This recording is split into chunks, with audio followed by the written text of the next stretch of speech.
I've just picked up this pantograph, and before I really start using it, I think it needs a bit of attention. It's basically an old school CNC, but using templates instead of code. Normally letter sets would have been used, but by making my own templates, I can replicate pretty much any shape I need.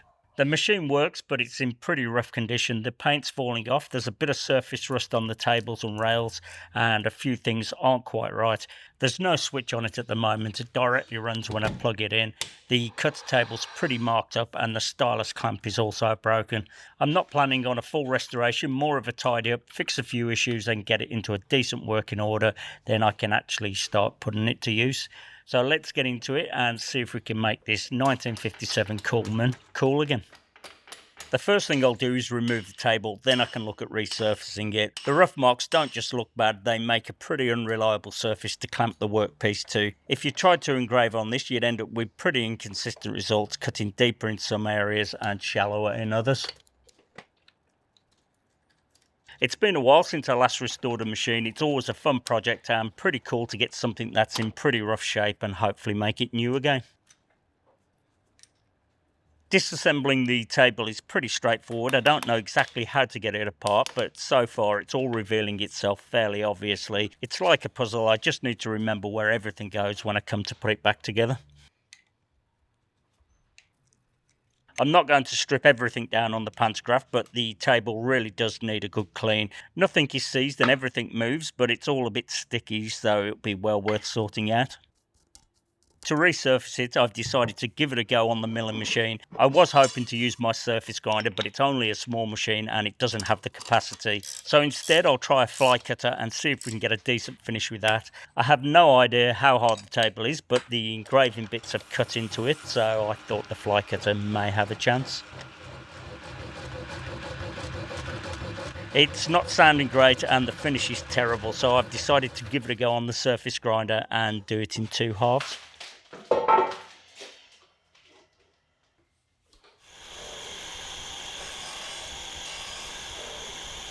It is all working fine, but it just looks unbalanced, so I'll add a counterweight to the one end. It works out that as well as not having enough travel from left to right, I also don't have enough travel front to back, so I'll have to grind it in quarters. It's not a fast process, but it's doing a great job. This grinder is fully manual, so this is going to take a few hours, making lots of light passes. You get into a rhythm though, and I actually quite enjoy it.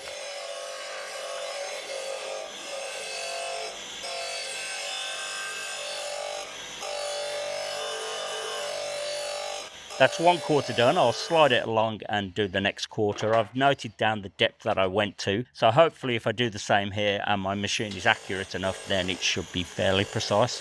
Whatever happens though, it'll be a big improvement over what it was. That blended in much better than I thought it would. You can tell that it's done in 2 halves, but it looks fine and it seems accurate. You could feel it just kissing the first quarter when I reached the final depth. Now for the other half.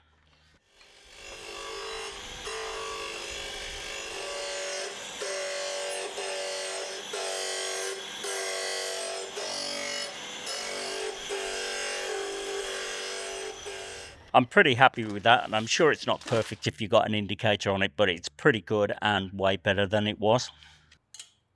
Now I can put that aside and strip the next section down. I really want to get onto these rails and give them a good clean. They aren't adjusting freely at the moment, and the ends have been deformed, more than likely with a hammer. I'll keep going with the table section though and remove the knee. There's a bit going on in here, and like the table, the ways are a bit sticky with the old oil. There's a fair bit of debris in there from years of use, and I'm now starting to grasp just quite how much work this thing needs. I didn't realise this was made of leather. I thought it could be rubber. It should come up really well with some conditioner on it. I never thought I was going to strip this down when I started. I thought I'd clean it the best I could, then repaint it and lubricate it, but it's not too difficult to take apart, so I think it'll be well worth it. It's definitely turning into a bigger project now.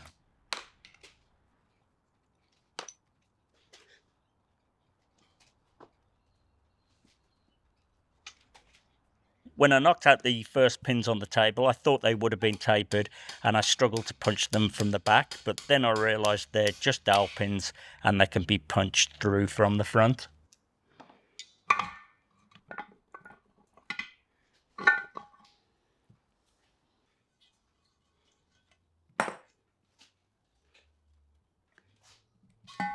All that debris looks like it got in everywhere.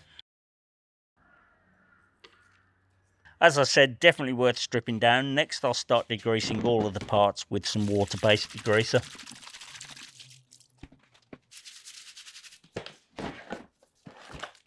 I need to give a big thanks to my mate Steve who got this machine for me. I've been looking for one for a couple of years, couldn't find one locally, and he went to all the trouble to crate it up and ship it interstate to me. Thanks mate, I really do appreciate it.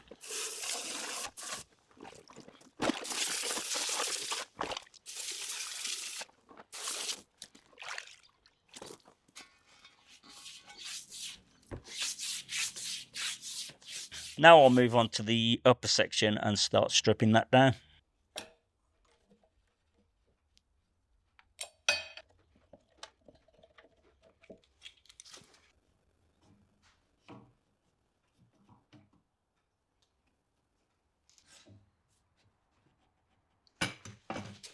Before I get going on the rails, I'll just quickly do one more thing.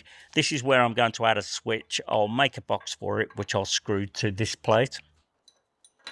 I've made a 3D model, so I'll be printing it with my new 3D printer. It's a Bamboo Lab P2S, which is going to be awesome for making templates for the pantograph. I'll get it printing and get back to the rails.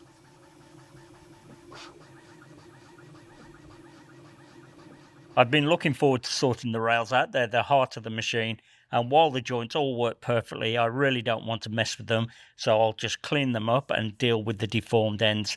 It'd be easier if they were separated, but I'll manage. I can see the scale properly for the first time. I knew they were there, but I'm just glad that they're still readable and in pretty good condition. Next, I'll see if I can tidy up the deformed ends with a diamond stone. I just can't believe someone went at these rails with a hammer. Wouldn't you figure out first why they were sticking before attacking such a cool machine?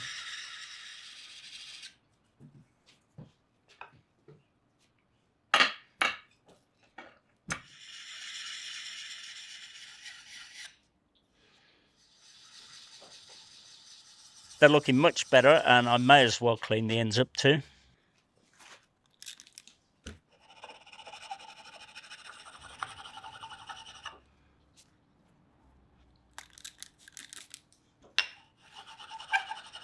The wire will clean most of the surface rust off, but I'd like to get them even better, so I'll try some fine sandpaper.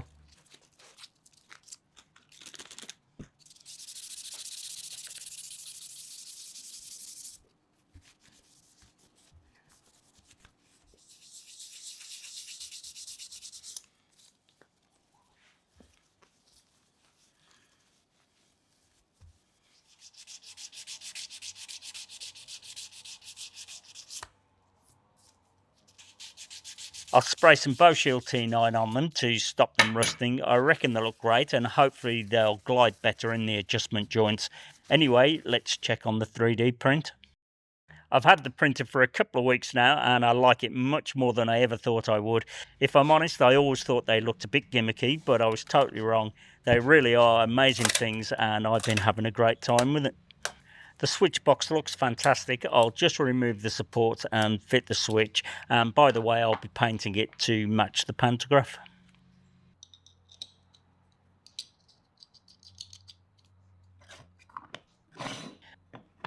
I decided to leave the holes to the correct size to tap the threads, and this is working great. You could print the threads or add inserts, but for this piece, I think this is the go. I'll transfer the mounting holes to the original plate, then I'll drill and tap them. I don't know how I would have made this without the 3D printer, but I'm sure I would have figured something out. I know it's only a simple item, but to make by hand would have been very time consuming.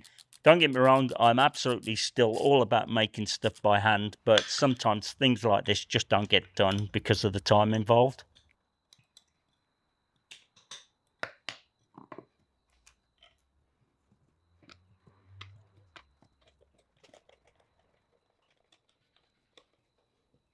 I'm super happy with that. Now I'll keep removing parts and strip the pantograph down to just the stand. The badge is pretty cool, so I'd like to get it off in one piece. It's not coming away easy though, so I'll see if I can get to the pins from the other side.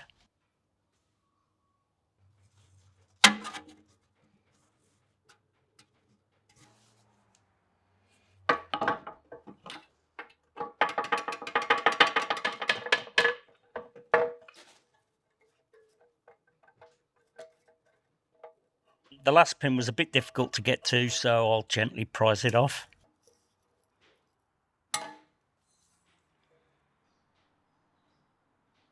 There's still a few things I don't want to mess with, so I'll leave those on and work around them. Next I'll prepare it for painting. It's surprisingly quite a heavy machine, but with all the bits that I've removed, I can just about manage to drag it and walk it outside. I'm guessing that the paint will contain lead, and I know that I can get a test kit, but I think the best way to deal with it is to treat it as if it has got lead paint. That's why I'm taking it outside, and I'll start with the pressure washer. It's removing some of the loose stuff, but it's going to need a good scrape as well.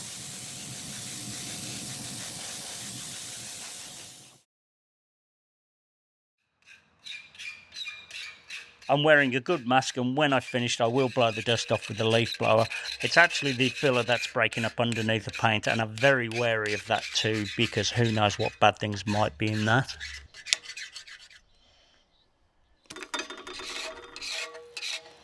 I wasn't going to take this anywhere near as far, but I think that it really does need it.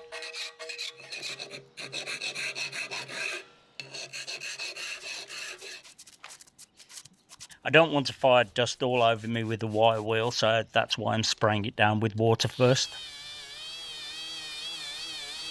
I thought that I'd be able to mask the badges when I came to paint, but with all of the filler breaking away around it, this one needs to come off.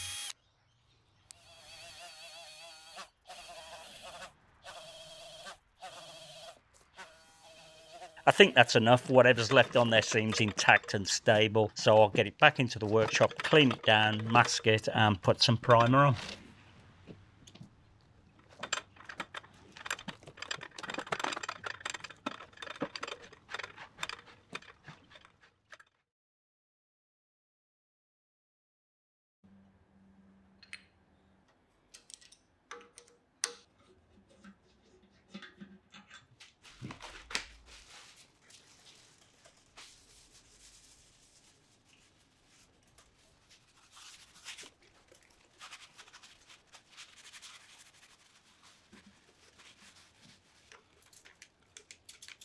It would have been nice to strip down every part, so I could have just sprayed them, but because I don't know anything about pantographs and whether it's a good idea to mess with these joints or not, maybe there wouldn't have been an issue, but because they do work perfectly and I'm confident in painting around them, I think this is the best plan of action. I think I can do a pretty good job without spraying, and it'll save me turning the workshop into a makeshift spray booth with plastic everywhere, so for this primer coat I'll just brush it.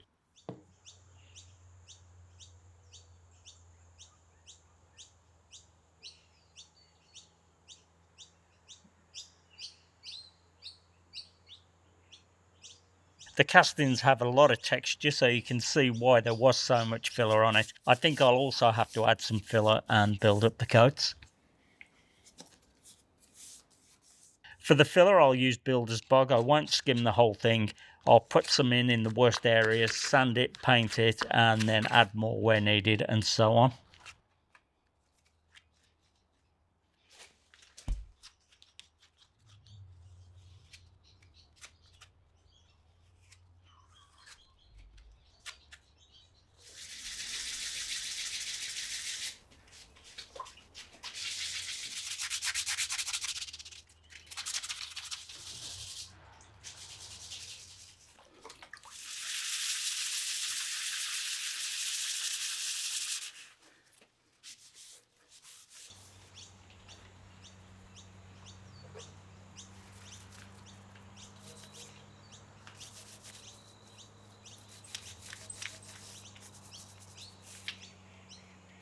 It's looking pretty good, but there's quite a few nicks here and there, so I thought I'd try some filler primer.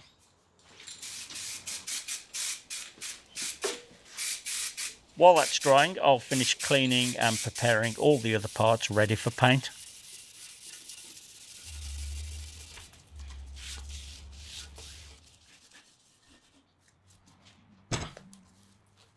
The stylus table cleaned up nicely. Now I need to remove the broken clamp from the pantograph rails. To do that, I need a wrench, which I don't have, so I'll quickly make one from this piece of steel and I'll make that on the Wazer.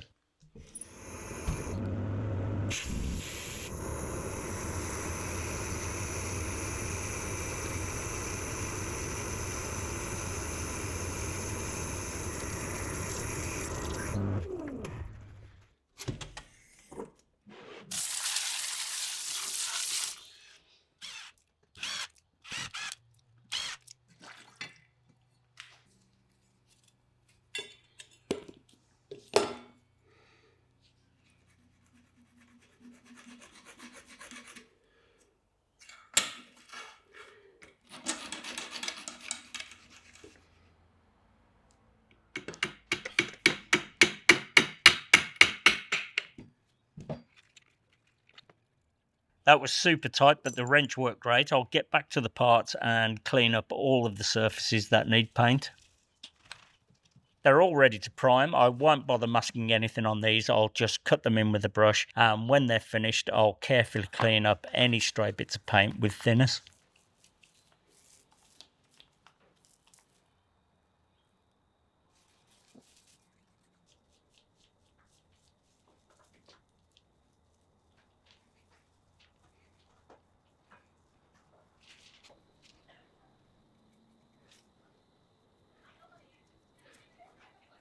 I'll leave those to dry and I'll start on the broken stylus clamp.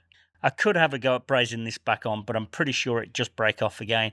It wouldn't be easy to machine the exact same piece again. If I tried to turn it, this lug would be in the way. That's why it would have been cast in the first place and the reason it's broken. I reckon it's a bad design. I could have a go at making something different, but for now I'll 3D print one exactly the same as this and see how that goes. When I've been looking for info on this pantograph, and I haven't found much, but I have seen old photos, and it looks like this part is broken on a few of those as well, with something being made to replace it. For the filament, I'm using PETG, which is stronger than regular basic PLA. It has a bit more flex, so it will be perfect for this clamp. It really is awesome being able to replicate a part, and I could even use this print to make a cast of to replace the original. Maybe that's something I'll do in the future.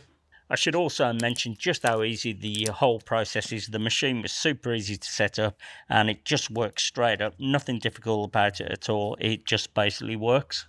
I'll reuse the original nuts. I just need to cut threads for the wing nut in the one lug. The other lug has a wider clearance hole.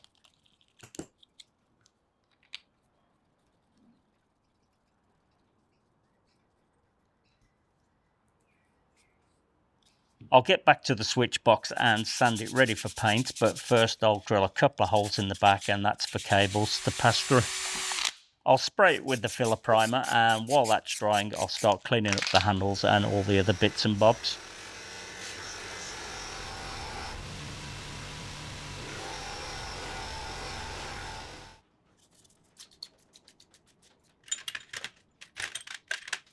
I won't do too much with the badge. It has a plating on it which is in pretty good condition. There's a couple of loose bits here and there, but it's not too bad at all. It's just a bit grimy. Next I'll apply some conditioner to the leather screw cover.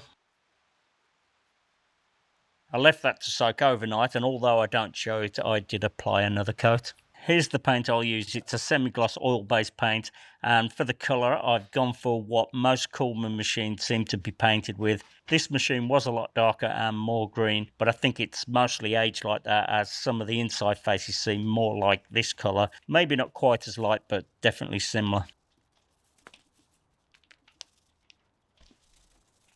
The stand really is easy enough to paint. We'll have to see how the other parts go though. They're not quite so easy, but I'm still fairly confident.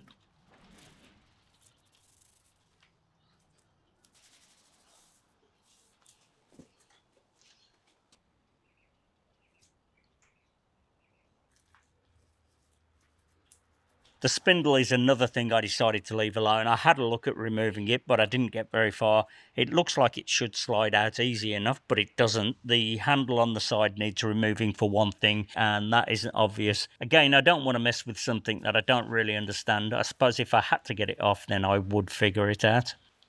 I let it dry overnight, and I decided the colour was a bit too light, so I darkened it with some black tint. That's definitely more like the colour I was aiming for. I did all of the parts again off camera, so next I'll remove the masking tape and clean up any stray paint.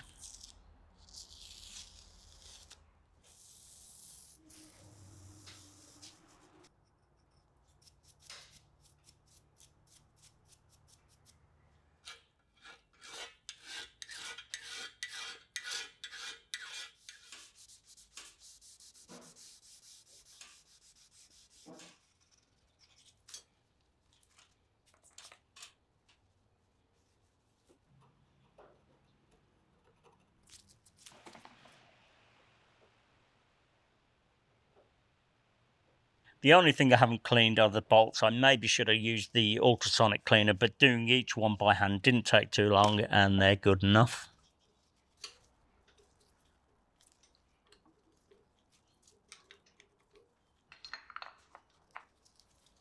Next I'll begin with assembling everything, and I'll start by putting the knee back together if I can remember how it came apart.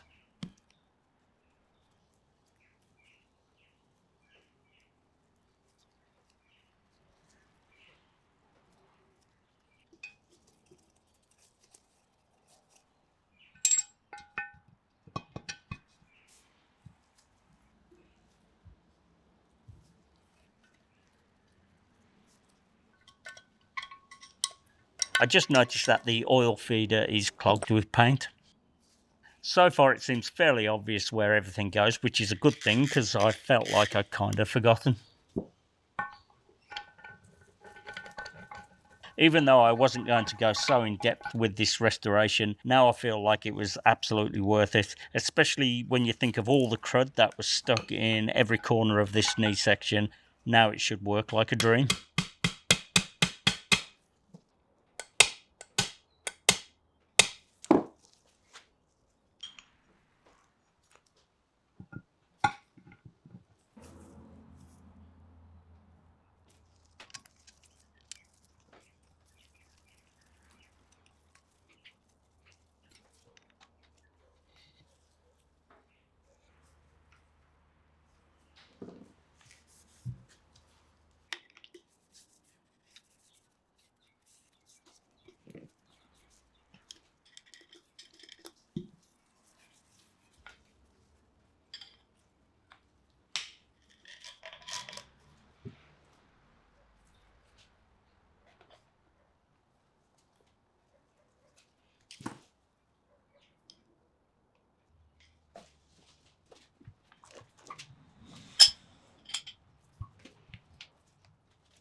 That's pretty satisfying. Next I'll assemble the table.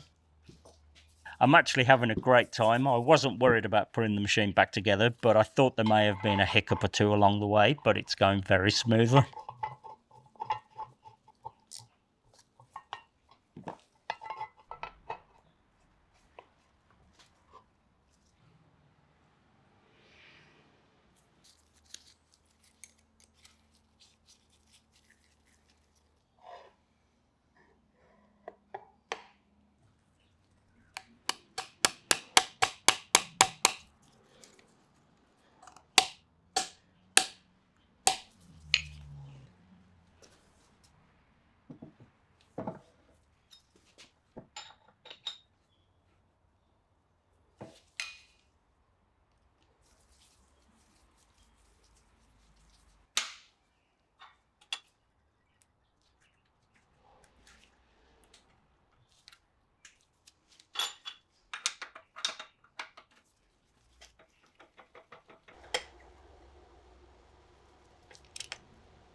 I measured the position where this spindle piece was set before taking it off. I took a photo of the measurement on the calipers so I could put it back in the exact same place. I'm not sure how important it is that it's in the correct position, and who knows if it was correct anyway. But still, I thought it was best to put it back how I found it.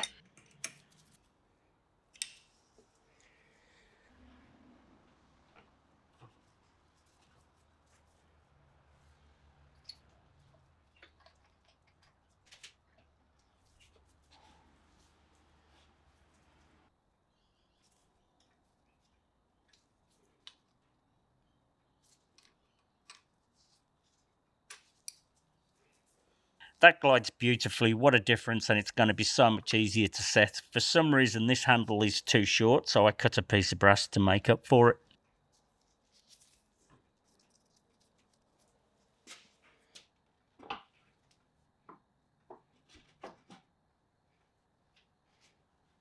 Now for the stylus clamp, and I don't think it looks out of place even if it isn't cast metal.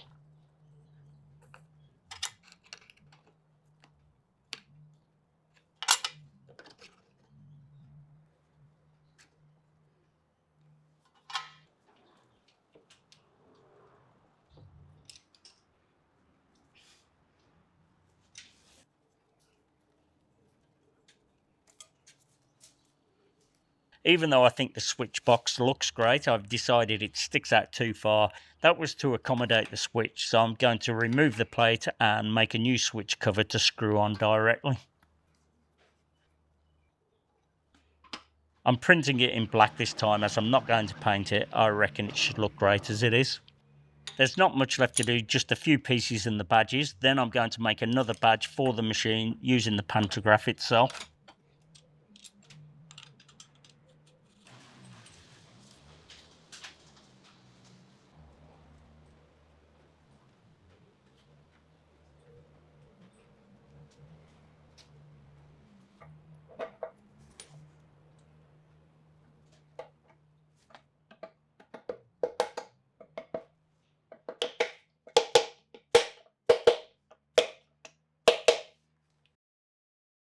I don't have any small pins like the ones I drilled out. I could use screws, but I reckon pins will look better.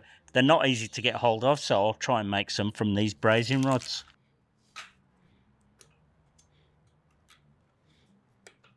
To dome it over, I'm using a nail punch.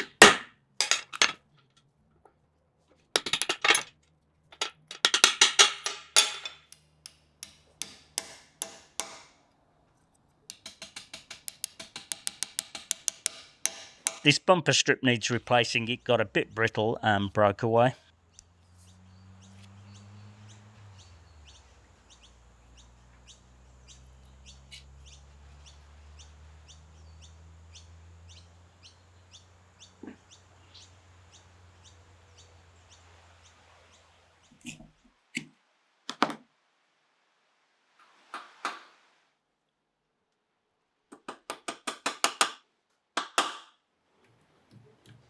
The last thing to do before trying out the machine is to fit the switch. That printed very nicely, and as I said, I think it looks great without painting. Looking in old brochures, the original switch was also black.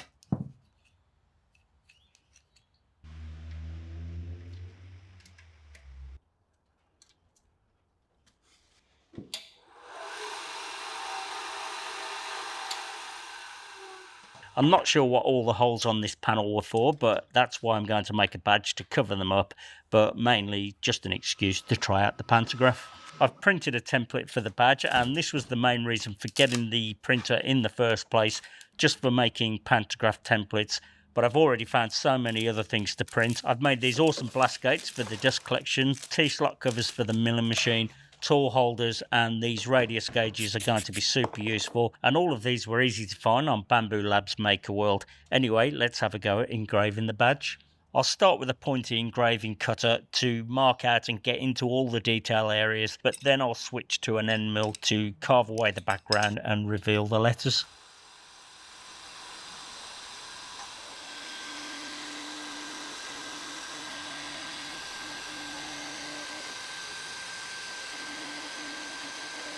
I don't think I'll do too much engraving on the machine. I plan on using it more as a milling machine to cut out shapes, but this is a heap of fun, so maybe I will engrave more than I think.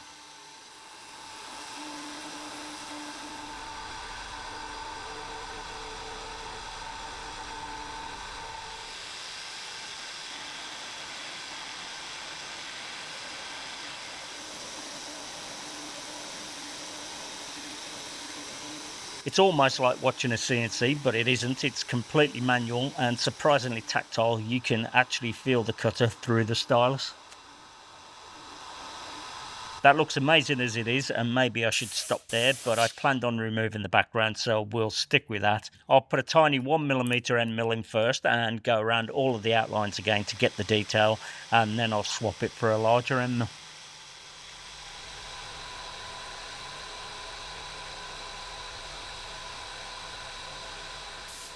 Each time I swap the cutter, I have to swap the stylus to match as well. The template is 2:1, so the stylus needs to be twice the size of the cutter.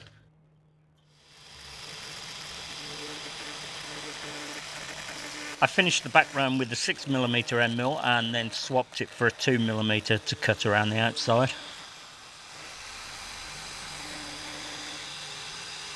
I really enjoyed that. I did make a couple of mistakes not lifting the cutter up and cutting through where I shouldn't have, but it's all practice. I still think it's pretty cool though for a first go.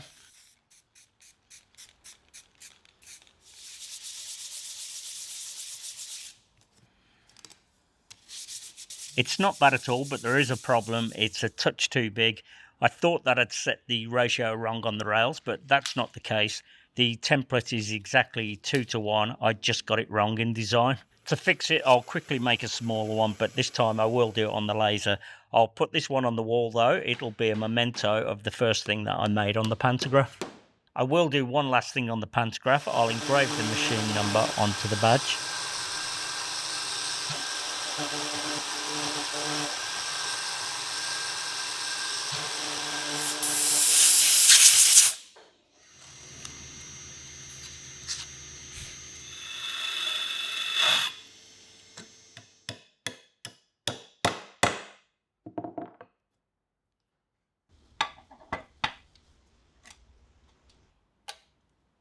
That's it, it's all done and I'm super happy with how it turned out. I can't wait to put it to use in future projects. Hopefully you enjoyed the video. Let me know what you think of it. Thanks for watching and I'll see you on the next one.